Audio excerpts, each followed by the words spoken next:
Bueno, normalmente en nuestro culto de adoración siempre tenemos primero el cántico y luego tenemos la predicación de la palabra, ¿no? Todos los miembros de esta iglesia lo saben. Pero hoy va a variar un poco los elementos porque vamos a tener la predicación y los cánticos simultáneamente, paralelamente. Entonces, a medida que vamos predicando, vamos cantando. Ese va a ser el orden del culto de este día, mis hermanos. Así que vamos a iniciar con la palabra del Señor. Vamos al Salmo 110. Vamos a abrir nuestras Biblias en el Salmo 110. Y nos ponemos de pie para hacer la lectura pública, la santa lectura, la lectura de la santa palabra del Señor. Salmo 110. Salmo 110 dice la santa palabra del Señor, Salmo de David. Jehová dijo a mi Señor, siéntate a mi diestra, hasta que ponga a tus enemigos por estrado de tus pies. Jehová enviará desde Sión la vara de tu poder, domina en medio de tus enemigos. Tu pueblo se te ofrecerá voluntariamente en el día de tu poder, en la hermosura de la santidad.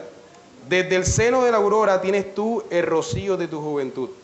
Juró Jehová y no se arrepentirá.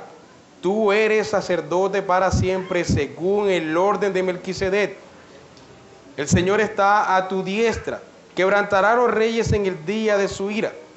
Juzgará entre las naciones, las llenará de cadáveres, quebrantará las cabezas en muchas tierras.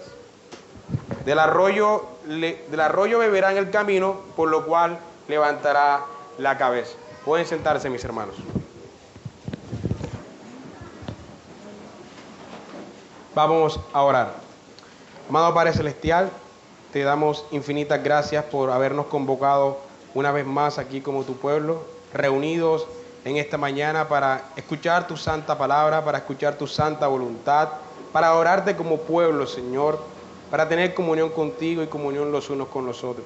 Por eso te pedimos que seas tú el único glorificado en esta mañana y que seas tú quien nos hable hoy a través de tu palabra, Señor. Usa las debilidades del predicador, usa al predicador a pesar de sus pecados y de sus debilidades y habla a tu pueblo, Señor, habla a tu pueblo. Consuélanos, edifícanos, exhórtanos, anímanos, Señor. Te lo pedimos en el nombre de tu Hijo. Amén. Bueno, mis hermanos, la Biblia o las historias que están en la Biblia no tenemos una lista o una serie de historias que están desconectadas la una de la otra. Sí, es cierto que tenemos 66 libros en este compendio que llamamos Biblia y tenemos más de 40 autores que escribieron en la Biblia, ¿no? Que escribieron los diferentes libros de la Biblia y cuentan diferentes historias, ¿sí? Diferentes narraciones, diferentes eventos, leyes, cronologías, pero no son historias que están desconectadas la una de la otra, porque hay un único autor divino que es como el artífice de toda esta escritura, ¿no? El que inspira toda la escritura, y por tanto este único autor divino conduce a que todas estas historias y todas estas palabras posean una única unidad y nos conduzcan a un mismo fin. Así que no tenemos historias desconectadas, aunque algunos lean la Biblia de esa manera, una historia aquí, otra historia allá, pero no hay un marco que nos permite unificar todas las escrituras. Un marco normalmente es el que nosotros como presbiterianos hacemos mucho énfasis y es el de la teología del pacto, ¿no? La teología del pacto nos permite tener un marco de todas las escrituras cuando hablamos del pacto de redención, del pacto de obras y del desarrollo del pacto de gracia. Eso nos permite ver la unidad en el mensaje de salvación. Pero un tema que no está desconectado del pacto, sino que de hecho va de la mano de la idea del pacto, es la idea del reino de Dios. La idea del reino de Dios hace parte, está en el centro de la escritura como el plan central, ¿sí? Y Cristo como su plan central, siendo el rey de este reino, ¿no? Y eso nos ayuda a unificar las escrituras. ¿Qué es el reino de Dios?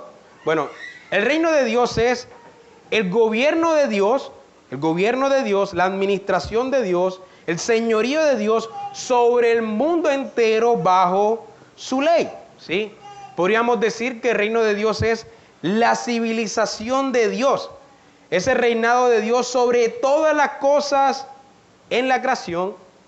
Y este reino, por supuesto, se va estableciendo poco a poco a medida que las personas y las naciones van creyendo en Él y sometiendo su vida, sus familias y países a la ley de Dios. De esa manera se cumple la oración de Jesucristo: se haga tu voluntad, así como se hace en el cielo, que se hace perfectamente, se haga también en la tierra. Entonces este reino va avanzando a medida que todas las esferas del mundo son colocadas en obediencia a su rey y a su ley. ¿Sí? Mientras tanto son rebeldes de su reino, porque eso no niega que él siga siendo rey.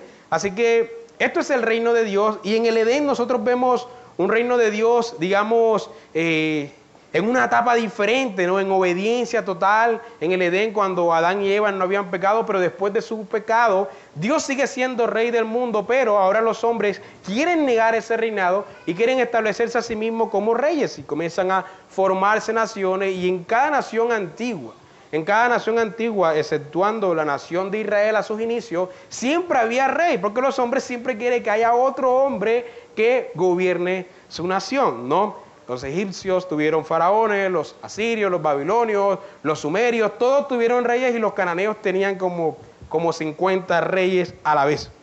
Entonces, vemos que Dios permite que Israel sea conformada en el Pentateuco. Cuando leemos los 5 primeros libros de la Biblia, vemos que Dios permite que Israel sea conformada, pero Dios no le da reyes. Si Dios establece jueces que gobernaran la tierra. Los jueces, su función era simplemente juzgar casos, ¿sí? Cuando había un problema, una violación de la ley, lo que los jueces hacían era juzgaban entre un caso y otro caso, pero no había tal cosa como la figura de un rey en la nación de Israel. Y en la ley de Dios, Dios no revela esa figura de rey, ¿sí? ¿Por qué? Porque Él es el rey, ¿sí? Él es el rey y los hombres no son reyes. Esa era la idea al principio en el Pentateuco. Y en 1 Samuel capítulo 8, el pueblo de Israel se levanta y dice: queremos un rey como todas las demás naciones tienen, ¿sí?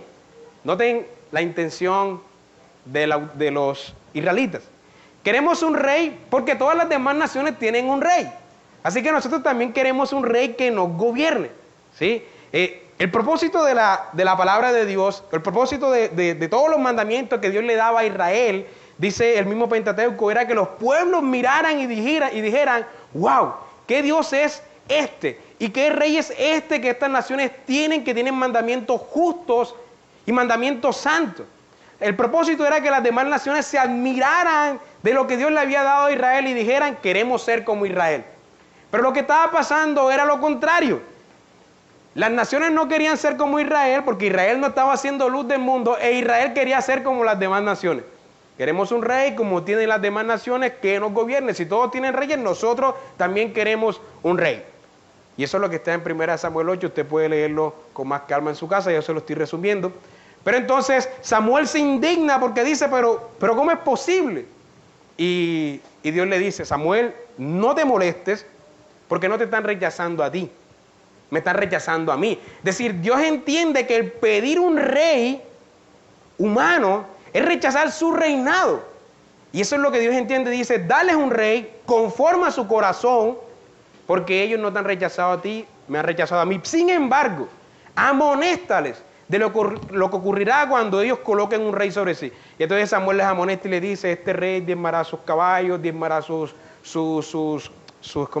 siembras, sus cosechas, tomará a sus hijos, los usará para su guerra, tomará sus caballos, los usará para sí. Y eso es básicamente la consecuencia que ustedes recibirán por pedir rey. E Israel dijo: no nos importa, queremos un rey como todas las demás naciones, y fin de la historia. Y Dios se dio a eso, y entonces le levantó a un rey que todos conocemos como Saúl, ¿no? Conforme al corazón del hombre, y Saúl fue un mal rey, pero luego Dios levanta a un rey conforme a su corazón, que es el rey David, ¿no? Y todos conocemos la historia del gobierno del rey David, un rey temeroso del Señor, lo cual no implicara, no significa que no fuese un pecador, fue un grandísimo pecador. Vimos cómo tomó la mujer de Urías y mató a Urías y se quedó con su mujer, lo cual hoy en día sería un pecado escandalosísimo y merecedor de pena de muerte. Eso es lo que estaba haciendo David en ese momento, ¿no? Pero fue un rey temeroso de Dios, quería hacer la voluntad de Dios, quería obedecer a Dios a pesar de los pecados que tenían, y Dios favoreció a este rey en gran manera, ¿sí? Y nosotros leemos aquí en el Salmo 110, en el versículo 1, que dice: Jehová dijo a mi Señor, siéntate a mi diestra, hasta que ponga a todos tus enemigos por estrado de tus pies. ¿De quién está hablando David? Es la pregunta aquí. Y nosotros ya lo sabemos, por supuesto, el spoiler, ya sabemos de quién se está hablando, ¿sí? Pero en ese momento en la historia, en el momento en que este Salmo 110 se reveló en la historia, fue un grandísimo misterio para los lectores de este Salmo y para los que cantaban este Salmo, porque los salmos eran cánticos, y cuando lo cantaban decían: pero ¿de quién está hablando este David? ¿Por qué? Porque esas palabras se le atribuyen al mismo David. Vamos a Primera de Reyes, capítulo 5, versículo 3. Primera de Reyes, capítulo 5, versículo 3.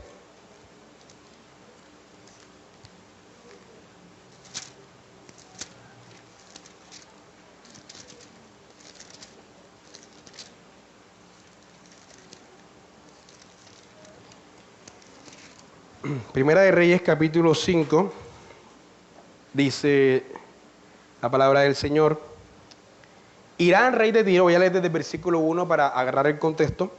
Hirán, rey de Tiro, envió también sus siervos a Salomón, luego que oyó que lo habían ungido por rey en lugar de su padre, porque Hirán siempre había amado a David.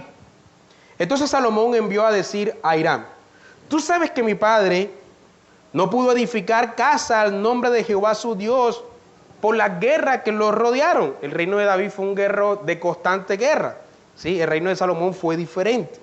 Por las guerras que lo rodearon, hasta que Jehová puso a sus enemigos bajo las plantas de sus pies. Notan que es la misma idea del Salmo 110. Es decir, David había hecho eso. Bueno, no David, Dios había hecho eso para David. Dios le había dado a todas las naciones para que David gobernara sobre sus enemigos, y David no descansó y no murió hasta que no puso a todos sus enemigos por el estrado de sus pies. Pero ahorita David está diciendo eso, lo está cantando David, y no está diciendo eso de él, sino de otro. Sí, y esto era lo novedoso en ese momento de la revelación, en ese progreso de la revelación. O sea, si estas palabras son atribuidas a David, y ahora David lo está atribuyendo a otro que no sabemos quién es. ¿A quién se está refiriendo David? Nosotros podemos leer en 2 Samuel capítulo 8, vamos al libro de 2 Samuel capítulo 8, y podemos ver cómo esta idea de poniendo a todos sus enemigos por el estrado de sus pies, se aplican a David de una forma increíble, es decir, literal. Nos muestra este pasaje de 2 Samuel capítulo 8. Dice, versículo 1. Después de esto, aconteció que David derrotó a los filisteos y los sometió. Y tomó David a Metec Ama de amo de los filisteos, de mano de los filisteos, perdón. Derrotó también a los de Moab y los midió con cordel, haciéndolos tender por tierra. Y midió 2 cordeles para hacerlos morir y un cordel entero para preservarles la vida. Y fueron los moabitas, siervos de David, pagaron tributo. Asimismo derrotó David a Hadad-Ezer, hijo de Rehob, rey de Soba, al ir a recuperar su territorio al río Éufrates. Y tomó David de ellos 1,700 hombres de a caballo y 20,000 hombres de a pie. Y desjarretó David los caballos de todos los carros, pero dejó suficientes para 100 carros. Y vinieron los sirios de Damasco para dar ayuda a Hadad-Ezer, rey de Soba, y David hirió a los sirios a 22,000 hombres. Puso luego David guarnición en Siria de Damasco, y los sirios fueron hechos siervos de David, sujetos a tributo. Y Jehová dio la victoria a David por donde quiera que fue. Y tomó David los escudos de oro que traían los siervos de Hadad-Ezer y los llevó a Jerusalén. Asimismo de Beta y de Berotai, ciudades de Hadad-Ezer, tomó el rey David gran cantidad de bronce. Entonces, oyendo Toi, rey de Hamat, que David había derrotado a todo el ejército de Hadadezer, envió Toi a Joram, su hijo, al rey David, para saludarle pacíficamente y para bendecirle, porque había peleado con Hadadezer y lo había vencido, porque Toi era enemigo de Hadadezer. Y Joram llevaba en su mano utensilios de plata, de oro y de bronce, los cuales el rey David dedicó a Jehová con la plata y el oro que había dedicado de todas las naciones que había sometido. Los cuales el rey David dedicó a Jehová, bueno, estoy repitiendo nuevamente, de los sirios, de los moabitas, todas las naciones que David había sometido, de los sirios, de los moabitas, de los amonitas, de los filisteos, de los amalecitas y del botín de Hadad-ezer, hijo de Rehob, rey de Soba. Así ganó David fama cuando regresaba de derrotar a los sirios. Destrozó a 18,000 edomitas en el valle de la sal y puso guarnición en Edom. Por todo Edom puso guarnición y todos los edomitas fueron siervos de David. Y Jehová dio la victoria a David donde quiera que fue.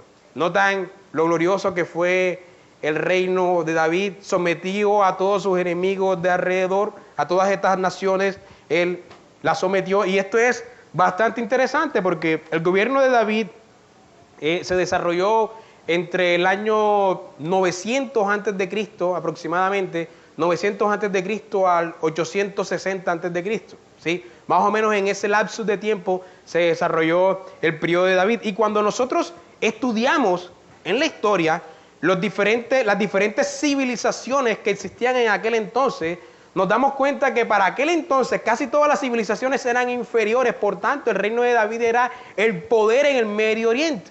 Los egipcios tuvieron una era dorada cuando José gobernó y obtuvieron las riquezas de todas las demás naciones. Y cuando Israel fue liberada de la esclavitud de Egipto, Egipto era una potencia, era la potencia del Oriente, ¿sí? Pero ya para la época de David, ya los egipcios estaban en decadencia. No por supuesto, eran una nación grande y todavía tenían influencia en todo el Medio Oriente, pero no eran una nación todopoderosa como lo fue en el pasado, ¿sí? Los asirios apenas estaban iniciando con su civilización a crecer poco a poco. Los babilonios de la misma manera crecieron paralelamente estas dos naciones. Los cananeos eran una civilización muy inferior, nunca llegaron a ser una gran civilización. Los griegos apenas estaban en su etapa primitiva, los romanos también, los persas apenas estaban iniciando, es decir, en el momento en que David fue rey, si estudiamos la historia universal, no había ningún gobierno que sobresaliera en aquella época, excepto el gobierno del rey David. Por lo tanto, se podría decir que en la época de David, el reino de David era el imperio dominante en el Medio Oriente, como lo fue en alguna vez Egipto y como lo será posteriormente Babilonia, y después Persia, y después los griegos, y después los romanos. Así que lo que Dios hizo con David es fascinante, fabuloso. Tuvo el dominio de todo el Medio Oriente, ¿sí?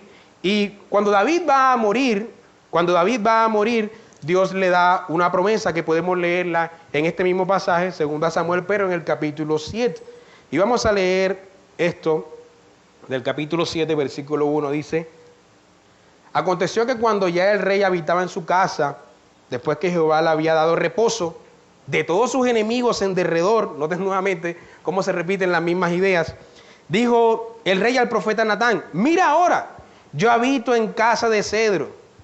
Increíble, el corazón de David conforme al corazón de Dios. Mira ahora, yo habito en casa de cedro, sí, yo habito en una gran casa, y el arca de Dios está entre cortinas, ¿sí? Impresionante, ¿no? Porque a veces queremos grandes lujos para nosotros y la casa del Señor está entre cortinas. Básicamente es lo que está pasando aquí por el corazón de David. Y Natán dijo al rey: anda y haz todo lo que está en tu corazón porque Jehová está contigo. David quería construir el templo que construyó Salomón. Es lo que está pasando aquí. David tenía el deseo de construir un grandioso templo para la casa de Dios, para el arca de Dios. Pero no, esos no son los planes de Dios, porque el plan de Dios con David era que David conquistara y que luego Salomón reinara sobre todo este pueblo conquistado. Dice el versículo 4: aconteció aquella noche que vino palabra de Jehová a Natán diciendo: ve y di a mi siervo David, así ha dicho Jehová, ¿tú me has de edificar casa en que yo more? Ciertamente no he habitado en casa desde el día en que saqué a los hijos de Israel de Egipto hasta hoy, sino que he andado en tienda y en tabernáculo, y en todo cuanto he andado con todos los hijos de Israel. ¿He hablado yo palabra a alguna de las tribus de Israel, a quien haya mandado a apacentar a mi pueblo de Israel, diciendo, ¿por qué no me habéis edificado casa de cedro? Ahora pues dirás así a mi siervo David, así ha dicho Jehová de los ejércitos, yo te tomé del redil, de detrás de las ovejas, para que fueses príncipe sobre mi pueblo, sobre Israel. Y he estado contigo en todo cuanto has andado, y delante de ti he destruido a todos tus enemigos, y te he dado nombre grande como el nombre de los grandes que hay en la tierra. Además, yo fijaré lugar a mi pueblo Israel y lo plantaré para que habite en su lugar y nunca más sea removido, ni los inicuos la aflijan más como al principio, desde el día en que puse jueces sobre mi pueblo Israel, y a ti te daré descanso de todos tus enemigos. Asimismo, Jehová te hace saber que Él te hará casa. David quiso hacerle casa a Dios y Dios le va a hacer casa a David. Y cuando tus días sean cumplidos y duermas con tus padres, yo levantaré después de ti a uno de tu linaje, el cual procederá de tus entrañas, y afirmaré su reino. En la revelación bíblica, todo parecía indicar que este iba a ser Salomón, ¿sí? Él edificará casa a mi nombre. Salomón lo hizo. Salomón construyó el templo que David deseó construir. Pero esta no es la casa que el pasaje está hablando. En la revelación progresiva sí es la casa inmediata, pero no es la casa futura. Y yo afirmaré para siempre el trono de su reino. Pero ¿cómo si Salomón no es eterno? Yo le será él por padre y él me será a mi hijo. Y si hiciere mal, yo le castigaré con vara de hombres y con azotes de hijos de hombres. Pero mi misericordia no se apartará de él como la aparté de Saúl, la cual quité delante de ti. Volviendo a nuestro pasaje, mis hermanos, cuando David redacta este salmo y lo canta, las personas debían preguntarse, pero ¿quién es ese? Si eso que David está cantando se aplica perfectamente a él. ¿De quién está hablando David? Mis hermanos, David está mirando a su Señor. Dijo Jehová a mi Señor, siéntate a mi diestra. Así que es el momento de que entonemos un himno que se llama Jesús es el Mesías. Vamos a ponernos de pie y vamos a cantar este himno.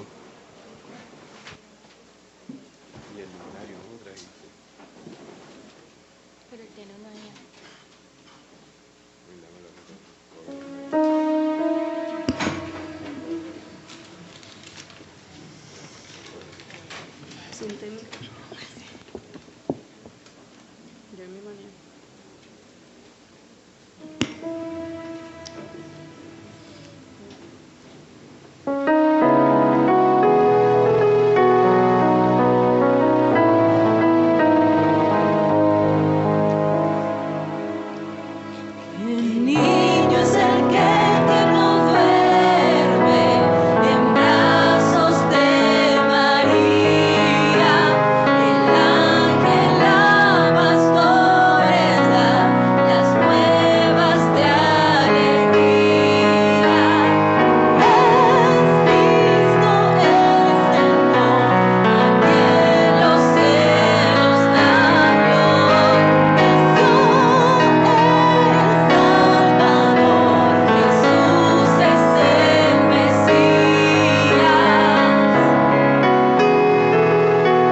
Así que mis hermanos, el rey David está mirando a su rey, ¿sí?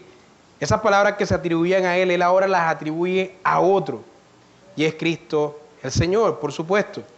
Pero no solamente la esperanza aquí es la de, en el cántico de David, no solamente la esperanza es de un rey que se sienta a la diestra del Padre, sino la esperanza es el contenido de ese reino, la naturaleza de ese reino.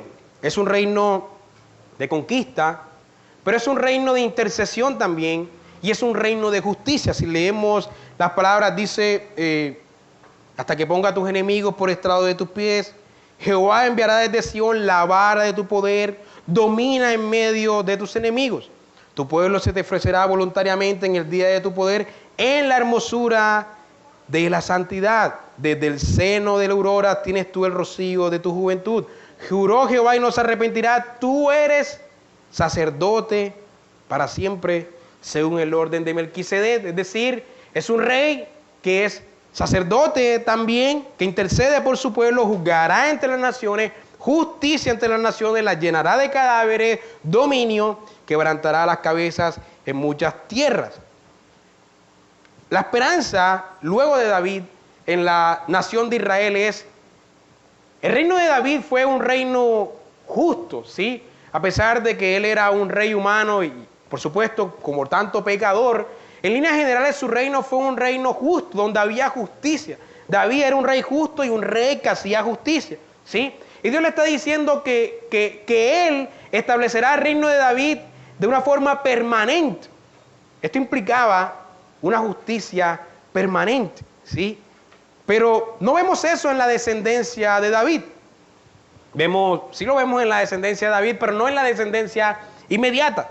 Vemos a Salomón, que pide sabiduría, gobierna en medio del pueblo, pero al final Salomón su corazón por el amor a las mujeres es pervertido y todo su reino es caótico, de tal manera que se termina dividiendo el reino en dos, el reino del norte y el reino del sur. Y luego el reino del sur es donde está la descendencia de David, porque Dios le prometió que de él siempre habría un rey. Pero cuando seguimos la historia, los reyes del reino de David fueron reyes injustos, ¿sí? De hecho, a veces solemos decir que, bueno, la época de los jueces fue terrible y por eso era necesario la época de los reyes. Pero la época de los reyes fue peor que la época de los jueces. En la época de los reyes terminaron en exilio, ¿sí? Y entonces vienen los reyes de la descendencia de David y siempre hay un estándar con el cual se mide el reino. Cuando es un rey justo, dicen, fue justo como David, su padre. Cuando es un reino injusto, dicen, se alejó de la justicia y del reinado de David, su padre. David se convierte en el estándar en ese momento de la historia de lo que es justo y no justo, y lo que es un reino bueno y no bueno. Pero entonces, ¿cómo va a ser posible un reino estable de justicia? Si es la promesa que se le está dando a David, y es la promesa, lo que claman alrededor del Antiguo Testamento los profetas. Podemos pasar rápidamente por Isaías y ver este clamor y este deseo y este anhelo y estas profecías sobre un reino justo permanente. Vamos a Isaías capítulo 2.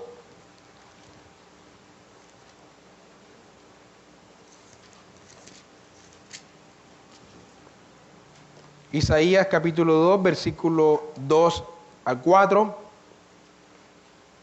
Isaías prima en esto. Siempre está esta idea de este reino justo en sus escritos. Dice el versículo 2, acontecerá en los postreros de los tiempos que será confirmado el monte de la casa de Jehová como cabeza de los montes, y será exaltado sobre todos los collados, y correrán a él todas las naciones.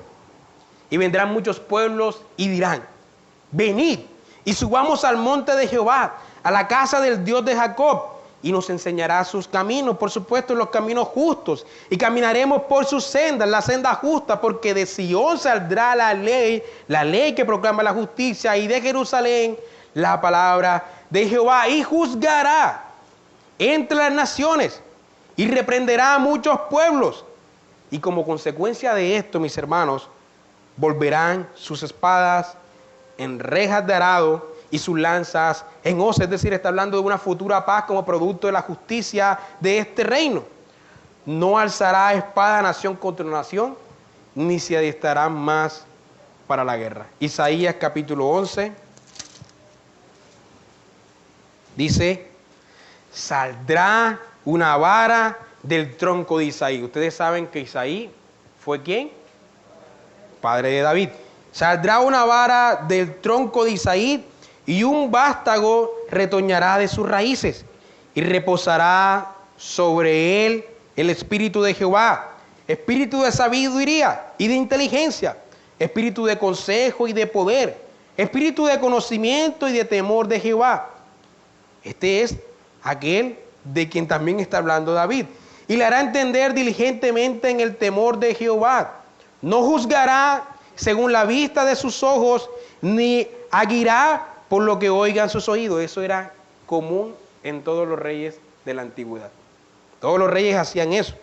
Sino que juzgará con justicia a los pobres, y arguirá con equidad por los mansos de la tierra, y herirá la tierra con la vara de su boca, y con el espíritu de sus labios matará al impío, y será la justicia cinto de sus lomos, y la fidelidad ceñidor de su cintura. Morará el lobo con el cordero, y el leopardo con el cabrito se acostará. El becerro y el león y la bestia doméstica andarán juntos, y un niño los pastoreará. La vaca y la osa pasarán, sus crías se echarán juntas, y el león como el buey comerá baja. Y el niño de pecho jugará sobre la cueva del áspid, y el recién destetado extenderá su mano sobre la caverna de la víbora.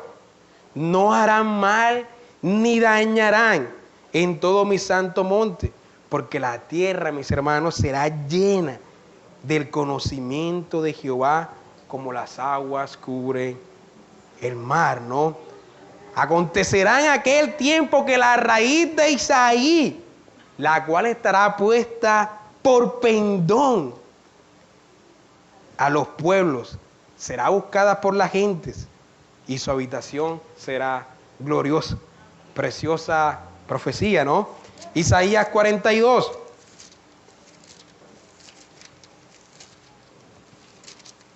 Isaías 42. He aquí mi siervo, yo le sostendré, mi escogido en quien mi alma tiene contentamiento. He puesto sobre él mi espíritu. Él traerá ¿qué? Justicia a las naciones. No gritará ni alzará su voz, ni la hará oír en las calles. No quebrará la caña cascada, ni apagará el pábilo que humeare. Por medio de la verdad traerá justicia. No se cansará ni desmayará hasta que establezca en la tierra ¿qué? Justicia. Y las costas esperarán en su ley. Isaías 61, versículo 1.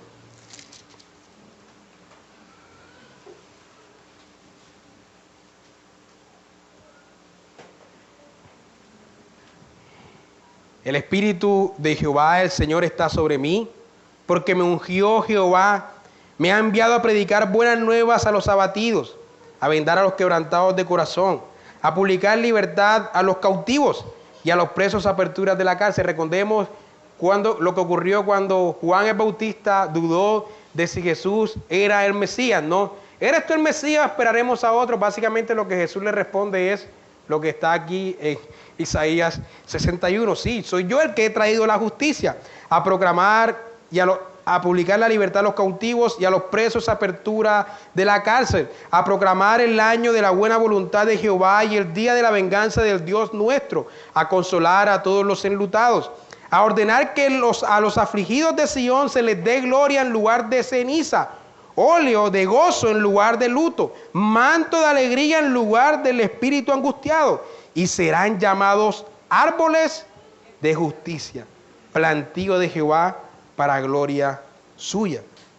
Reedificarán las ruinas antiguas y levantarán los asolamientos primeros y restaurarán las ciudades arruinadas, los escombros de muchas generaciones, y extranjeros apacentarán vuestras ovejas, y los extraños serán vuestros labradores y vuestros viñadores. Y vosotros seréis llamados sacerdotes de Jehová, ministros de nuestro Dios seréis llamados. Comeréis las riquezas de las naciones, y con su gloria seréis sublimes. En lugar de vuestra doble confusión y de vuestra deshonra, os alabarán en sus heredades, por lo cual en sus tierras poseerán doble honra y tendrán perpetuo gozo. Porque yo, Jehová, soy amante del derecho, sinónimo de justicia, aborrecedor del latrocinio para holocausto. Por tanto, afirmaré en verdad su obra y haré con ellos pacto perpetuo. Y la descendencia de ellos será conocida entre las naciones, y sus renuevos en medio de los pueblos. Todos los que lo vieren reconocerán que son linaje bendito de Jehová. En gran manera me gozaré en Jehová, mi alma se alegrará en mi Dios, porque me vistió con vestiduras de salvación. Me rodeó de manto de justicia, como a novio matavió y como a novia adornada con sus joyas. Porque como la tierra produce su renuevo y como el huerto hace brotar sus semillas, así Jehová el Señor hará brotar ¿qué? Justicia y alabanza delante de todas las naciones. Es necesario leer más pasajes para resaltar la idea. Hay una esperanza, no solamente un descendiente de David, hay una esperanza de un reino superior al de David, con más justicia del de David, un reino permanente, ¿sí? Un reino estable. Ese era el gran problema de la mayoría de los reinos antiguos. Nosotros vemos la historia de los reyes y posiblemente aparece un rey justo como el rey de la casa del Señor de los Anillos, ¿no? Pero hasta que muera, se levanta su descendencia y va a ser igual de justo como lo fue su padre. Ese era un problema común en todas las naciones. De vez en cuando aparecía un rey justo, pero con el pasar de los años y la descendencia, el reino se hacía invivible, ¿sí? Inestable, caótico. Pero la promesa del Cristo Rey es diferente. Es la promesa de un reino estable, de un reino de justicia estable y de un reino por tanto estable y por tanto de justicia. Este reino muere, sino que permanece eternamente, ¿no? Entonces, mis hermanos, de ahí que el nacimiento de este rey esperado llegue como agua en medio del desierto. Yo nunca he estado en el desierto, pero sí en esta ciudad sí he tenido bastante sed y bastante calor, ¿no? Así que me imagino cómo será en el desierto caminar y no encontrar agua y que aparezca el agua en medio del desierto y el oasis, ¿no? Este rey llega como agua en medio del desierto. De ahí que este rey llegue como el clímax de la revelación. Es lo que las naciones han estado esperando, es lo que Israel ha estado esperando. Ha estado esperando esta agua que llegue a calmar la sed. Esta profecía, estas ideas anunciadas y que ellos están clamando y esperando. Y podemos ver ese anhelo ardiente en los cánticos que Lucas nos menciona respecto al nacimiento del Rey Dios encarnado. Lucas capítulo 1.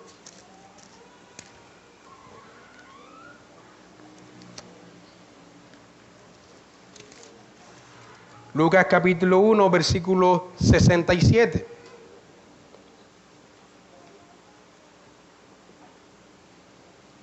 Y Zacarías su padre fue lleno del Espíritu Santo y profetizó diciendo: bendito el Señor Dios de Israel, que ha visitado y redimido a su pueblo. Todavía no había nacido Cristo, pero estaba naciendo Juan el Bautista. Y era un anticipo de la venida de Cristo. Y nos levantó un poderoso Salvador en la casa de David su siervo, como habló por boca de sus santos profetas que fueron desde el principio, salvación de nuestros enemigos y de la mano de todos los que nos aborrecieron, para hacer misericordia con nuestros padres y acordarse de su santo pacto, del juramento que hizo Abraham, nuestro padre, que nos había de conceder que librados de nuestros enemigos, sin temor le serviríamos. Capítulo 2, versículo 8. Lo leímos hace un momento. Había pastores en la misma región que velaban y guardaban las vigilias de la noche sobre su rebaño, guardando las ovejas, tipos de Cristo, y naciendo la oveja, el cordero que moriría por los pecados del pueblo. Y he aquí, se le presentó un ángel del Señor, y la gloria del Señor los rodeó de resplandor, y tuvieron gran temor. Pero el ángel les dijo: no temáis, porque aquí os doy nueva de gran gozo, que será para todo el pueblo, que os ha nacido hoy en la ciudad de David un Salvador, que es Cristo el Señor. Yo, para tratar de comprender esto, trato de colocarme en el desarrollo de la historia de salvación, en ese día en el que ellos están clamando, esperando lo que dice Isaías, lo que dicen los Salmos, lo que dice Jeremías, Ezequiel, esperando pacientemente cuándo será el día que va a aparecer este rey profetizado por David y por todos. Y ese día llegó, ese día. Increíble, ¿no? Así que esto debió ser de gran gozo para todo el pueblo. Esto servirá de señal, dice: hallaréis al niño envuelto en pañales, acostado en un pesebre. Y repentinamente apareció con el ángel una multitud de las huestes celestiales que alababan a Dios y decía: gloria a Dios en las alturas. Y en la tierra, mis hermanos, ¿qué? Paz, buena voluntad para con los hombres. Sucedió que cuando los ángeles se fueron de ellos al cielo, los pastores se dijeron unos a otros: pasemos pues hasta Belén y veamos esto que ha sucedido y que el Señor nos ha manifestado. Vinieron pues apresuradamente y hallaron a María y a José y al niño acostado en el pesebre, el creador del mundo naciendo en el mundo. Y al verlo dieron a conocer lo que se les había dicho acerca del niño. Y todos los que oyeron se maravillaron de lo que los pastores les decían. Pero María guardaba todas estas cosas, meditándolas en su corazón. María no podía comprender a plenitud lo que estaba pasando. Y volvieron los pastores glorificando y alabando a Dios por todas las cosas que habían oído y visto, como se les había dicho. Y el versículo 29 dice, el cántico de Simeón: ahora, Señor, Simeón ha estado muchos años esperando esta promesa de la venida de un Mesías, de un rey de la descendencia de David. Y Simeón dice: Señor, ya puedes llevarme tranquilamente, ya puedo morirme tranquilamente. Ahora, Señor, despide a tu siervo en paz, conforme a tu palabra, porque han visto mis ojos tu salvación, la cual has preparado en presencia de todos los pueblos, luz para revelación a los gentiles y gloria de tu pueblo Israel.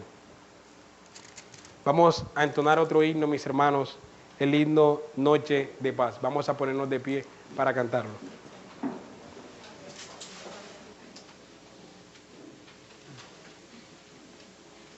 Ya lo tienes ahí.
Testamento, que era sacrificado por los pecados, no era el antitipo, no era la realidad, era un tipo, era una sombra que apuntaba a un cordero mayor.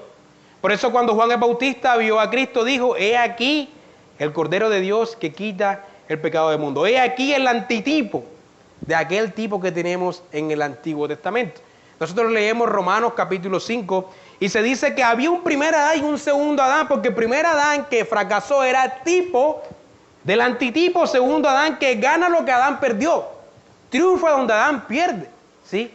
Y de esa manera vamos por todo el Antiguo Testamento y podemos encontrar que la mayoría de los personajes, José reinando a la diestra del faraón, siendo tipo de Cristo reinando a la diestra del Padre, vemos todos los personajes, vemos todos los objetos, historias que son tipos de algo mayor, ¿sí?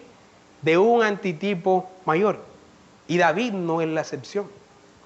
David es un tipo de Cristo, por eso David está anticipando en su vida lo que Cristo hará en su vida perfecta, ¿sí? Por eso David puede atribuirle a Cristo las palabras que se le atribuyen a él, porque el tipo está viendo al antitipo. Así que, siendo Cristo el antitipo, Cristo va a realizar de una manera más real y más perfecta lo que David tipificó. Pero ya no solamente con la nación de Israel y con las naciones de alrededor, sino como se anuncia, toda la tierra será llena del conocimiento de Dios. Las costas se esperarán en él. Es un reino que es, toda potestad me ha sido dada en el cielo y en toda la tierra. Así que quien quiera reducir el reinado de Cristo estará diciéndonos que el reinado de David fue superior al reinado de Cristo, ¿sí? Es decir, el tipo fue superior en el antitipo que al antitipo, pero eso nunca lo vemos en la Escritura. El antitipo siempre es superior al tipo. Eso es lo que anuncia el sueño de Nabucodonosor. Cuando Nabucodonosor tiene un sueño y ve una estatua que tiene una cabeza de oro, el cuerpo de plata, lo demás de bronce, el abdomen de bronce, las piernas de barro. Entonces, Nabucodonosor no sabe lo que significa ese sueño, porque además de eso hay una piedra que cae y destruye la estatua. Y entonces Nabucodonosor queda incógnito. ¿Qué es esto? Y está Daniel, y Daniel dice: yo le mostraré al rey el sueño y su interpretación, porque al rey le ha sido revelado lo que acontecerá en los postreros años. Le dice: la cabeza de oro es usted, ¿sí? Tú, este reino llamado Babilonia. Y después de Babilonia se va a levantar otro reino, un poco inferior al tuyo, como es el imperio de los medopersas. Pero luego va a venir otro reino, como es el reino de los griegos, y luego otro reino, que es el reino de los romanos. Y en los días de ese reino, el Dios del cielo cortará una piedra que caerá como un monte y destruirá la estatua. Y de ahí, en el versículo 44 dice: su reino permanecerá para siempre y no será más nunca destruido. Versículo 44, voy a leerlo.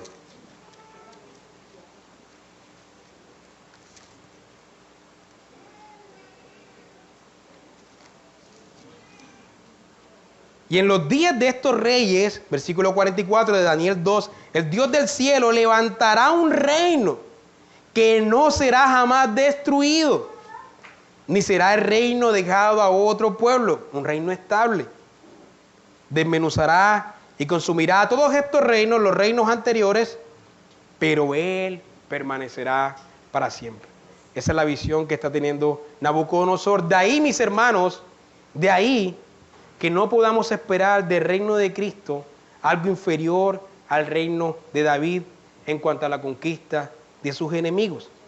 De ahí que el Salmo 110 sea frecuentemente citado en el Nuevo Testamento. De ahí, mis hermanos, la importancia de este rey que ha nacido para conquistar y reinar con justicia al mundo entero. Eso es lo que celebraremos en la noche de Navidad, y eso es lo que celebramos hoy en esta celebración de Navidad, ¿no? Así que vamos a cantar otro himno, vamos a ponernos de pie y vamos a cantar Santa la Noche.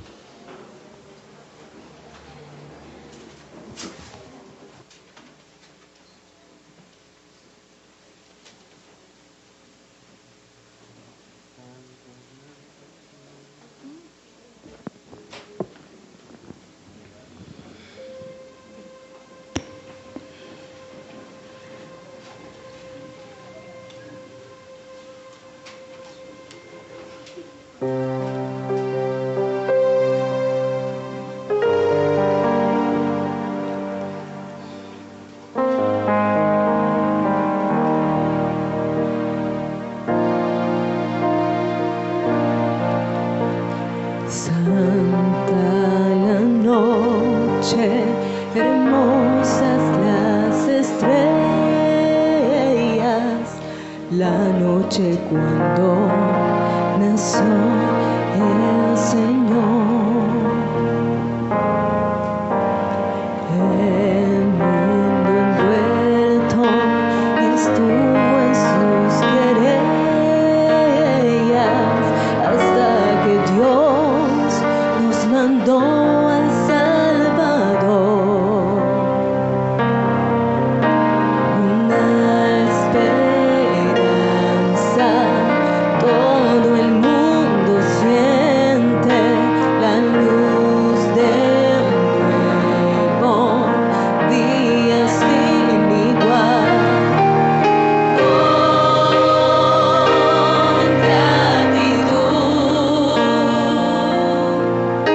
Con gratitud,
Amén, mis hermanos, por siempre. Amén, ¿no?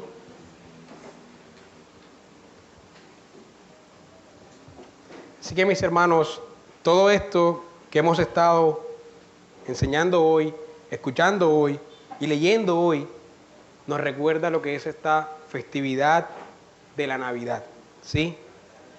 Así que, mis hermanos, no podemos desaprovechar la ocasión para compartir al mundo de este Rey, Dios encarnado y entronizado a la diestra del Padre. No solamente es un niñito que nació, no solamente es un Salvador que murió, también es un Rey que se entronizó, ¿sí?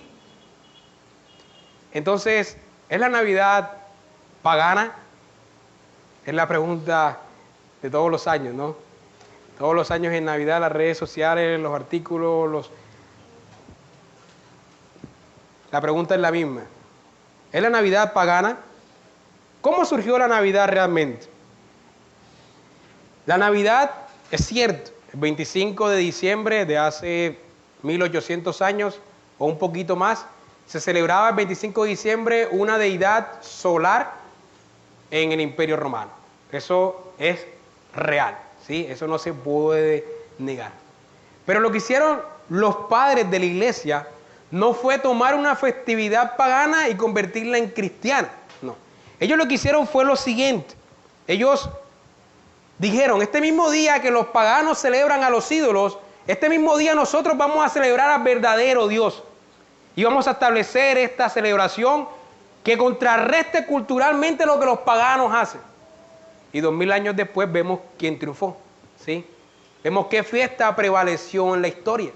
Entonces fue intencional el hecho de que los padres establecieran en ese día la celebración de Cristo para contrarrestar a la cultura pagana, para que la luz iluminara en medio de las tinieblas, ¿sí? Eso fue lo que realmente ocurrió. Por supuesto, Cristo no nació en diciembre. Lo más seguro es que no, ¿sí? Pero esa era la idea de ellos. Ahora debemos reconocer, el cristianismo, por supuesto, es luz en medio de oscuridad, y eso es lo que termina siendo Navidad en medio de este mundo en oscuridad todavía, ¿no? Pero en medio de la Navidad hay una esperanza de luz y que no podemos desaprovechar y hacer que esa luz brille, ¿sí? No podemos desaprovechar, sino que debemos hacer que esa luz brille realmente y no que la oscuridad termine de inundar lo que se conoce como la Navidad, ¿no? Debemos ser honestos con la historia, y los redactores de la Confesión de Fe de Westminster, la mayoría de los pactantes escoceses y gran parte de los puritanos, si no es la gran mayoría de puritanos, ellos no celebraron la Navidad, ¿sí? La Reforma Protestante estuvo dividida en esto. Los luteranos lo hicieron, Lutero celebró la Navidad, y también lo hicieron los anglicanos y lo hicieron otras fracciones de la iglesia, como los holandeses, los alemanes, pero los escoceses, los presbiterianos no lo hicieron. Y los puritanos tampoco lo hicieron. No porque dijeran, no, es que la festividad tiene la Navidad tiene un origen pagano, porque eso es una falacia lógica, eso no tiene ningún sentido. La razón por la que ellos lo hacían de esa manera, por lo que ellos no quisieron celebrar la Navidad, es porque ellos creían en una cosa que se llamaba, o en una doctrina más bien, que se llama el principio regulador del culto. ¿Qué es el principio regulador del culto? El principio regulador del culto es que solamente debemos hacer en el culto lo que Dios ha mandado, ¿sí? Lo que Dios prohibió no se hace, y lo que Dios no mandó tampoco se hace. Entonces, en los elementos de nuestro culto nosotros tenemos lo que Dios mandó, lo que Dios ordenó: la lectura de la palabra, la predicación de la palabra, los cánticos de las escrituras, las oraciones, las intercesiones. Todos esos elementos están en el culto. En el culto no tenemos danza ni otros elementos que no están ordenados en la palabra. Eso sería violar el principio regulador del culto, ¿sí?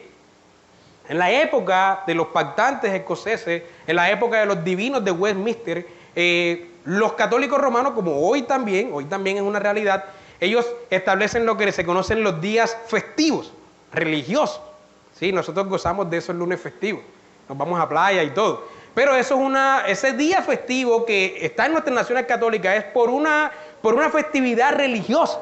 Entonces, el lunes festivo, lo que los católicos hacen es que hacen un culto especial de acuerdo a la festividad que tienen ese día. Y en Navidad ellos también lo harán. El 25 de diciembre las iglesias católicas harán un culto de Navidad.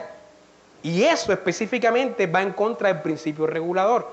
Porque nosotros tenemos 52 días festivos en el año. ¿Y esos 52 días son qué día?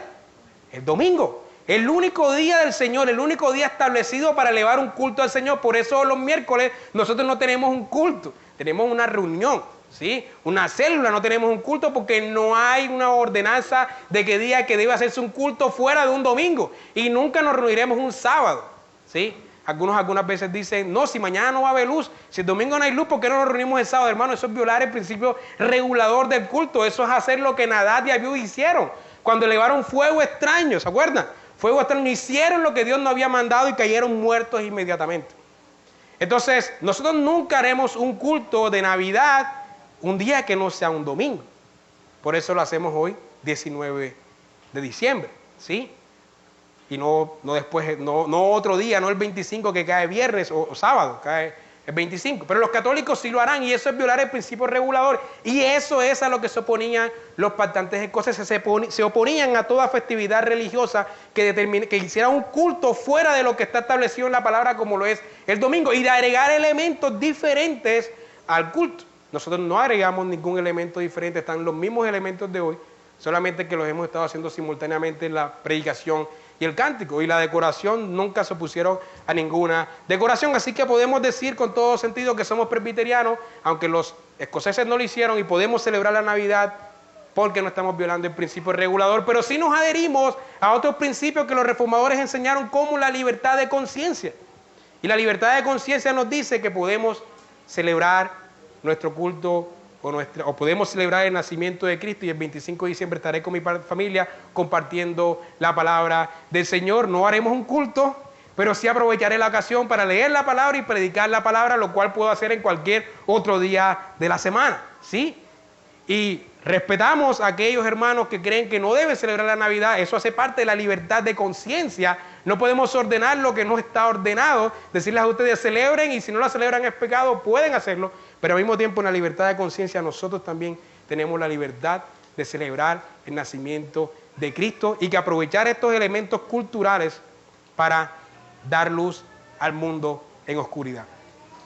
De hecho, yo pensaba ese día y decía, bueno, el 31 de octubre los mundanos celebran Halloween, ¿no? Que tienen disfraces, etc. Y nosotros celebramos el Día de la Reforma. Pero la celebración del Día de la Reforma la tenemos encasillada en 4 paredes, cuando en realidad el Día de la Reforma debería convertirse también en elementos culturales, con la esperanza de que en 200 años nadie celebre Halloween y que las personas celebren el Día de la Reforma protestante, ¿sí? Eso fue lo que hicieron nuestros antepasados.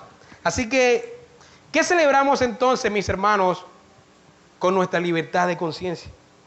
Nosotros celebramos al Cristo que nació para reinar. Los mundanos van a perder de vista este objetivo en la celebración, ¿no? Ellos se perderán en el consumismo, comprando licor, comprando ropa. Si ustedes pueden comprar ropa, lo hacen, pero no se van a endeudar para eso. Si ellos se perderán en el consumismo, su fiesta girará en torno a otra cosa. La fiesta nuestra debe girar en torno a lo que la Navidad significó realmente, mis hermanos. Los mundanos no pueden distinguir entre su mano derecha y su mano izquierda, pero nosotros sí podemos hacerlo.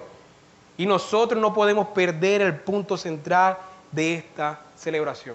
Debemos aprovechar la ocasión para compartir de este Dios Rey encarnado y entronizado. La Navidad, mis hermanos, nos recuerda que la luz vence a las tinieblas. Aunque la gran mayoría de personas en nuestras naciones no son conscientes plenamente de lo que celebran, en Navidad celebrarán a Cristo inconscientemente, ¿sí? En Navidad los ateos se dirán los unos a los otros feliz Navidad, sin saber lo que eso significa. Pregúntele, ¿Navidad? ¿Qué significa Navidad? Ellos celebrarán lo que no conocen, como Pablo cuando va al Areópago y dice, ustedes adoran lo que no conocen. Nosotros adoramos lo que conocemos. El ídolo nada es, pero Dios lo es todo, ¿sí? Entonces, vamos ese día, mis hermanos, a celebrar al Cristo y aprovechar la ocasión. El ateísmo tendrá el mismo espíritu de negar lo que ellos saben que existe al celebrar inconscientemente la Navidad. Pero la Navidad nos recuerda que Cristo nació, vivió, murió, resucitó y estableció su reino que vence progresivamente a sus enemigos. No se desviará del camino, y eso es lo que dice el Salmo 110, nuestro pasaje base, Salmo 110, versículo 7. Salmo 110, versículo 7 dice: del arroyo beberá en el camino, por lo cual levantará la cabeza. Puede que nosotros no entendamos plenamente qué significa eso, pero lo que quiere decir el autor es que él no se va a desviar del camino para tomar agua. Normalmente cuando las personas en la antigüedad viajaban, ¿sí?, que tenían que buscar para tomar agua en el camino, en los ríos, etcétera, lo que hacían es que mientras iban viajando, si les daba sed, se desviaban del camino a buscar agua y después seguían en su camino, retomaban el camino 1 o 2 días después, ¿sí? Pero lo que está diciendo el pasaje es: no se detendrá de su camino. Si encuentra agua en el camino, la tomará. Si no, no la tomará. ¿Sí? Va progresivamente a su meta, a su objetivo. No se desviará para tomar agua. Tomará agua únicamente en el camino, por lo cual él irá siempre con la cabeza levantada. Y eso es lo que nos recuerda su conquista. Dijo el Señor a mi Señor: siéntate a mi diestra hasta que ponga a tus enemigos por estrado de tus pies. Mis hermanos, la Navidad nos recuerda que todos los gobiernos paganos, los políticos paganos, los científicos paganos, los poderosos que en la sombra se reúnen para planificar un mundo sin cristianismo, los académicos, todos serán vencidos por Cristo el Rey. La Navidad también nos recuerda que el pecado, la enfermedad, la muerte, todos estos enemigos son vencidos también por Cristo. Por tanto, no hay que temerles. Amén. Terminamos orando y cantamos el último himno. Gracias, Señor, por tu palabra. Gracias, Padre. Permítenos que no nos desenfoquemos y que no perdamos de vista el verdadero significado de la Navidad y que la podamos celebrar santamente, Señor, y compartiendo tu palabra a los incrédulos, Señor. En el nombre de Jesús, amén.